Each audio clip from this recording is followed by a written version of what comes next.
Assalamu alaikum warahmatullahi wabarakatuh. Je, waijua dini yako? Jibu haya maswali upate kujua. Mtume sallallahu alayhi wasallam alifunga Ramadhani ngapi kabla ya kufa kwake?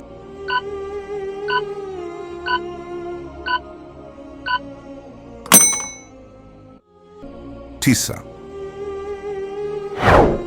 Kabla ya kufaradhishwa kwa Ramadhani, ni funga ipi iliyokuwa faradhi kwa Waislamu?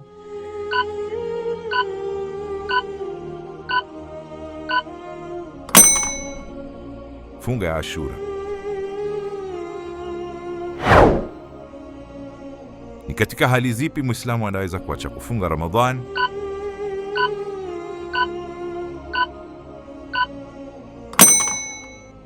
Ugonjwa, safari, ujauzito na uzee.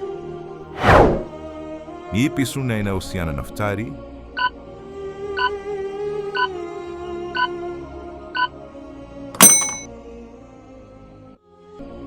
Kufuturu haraka.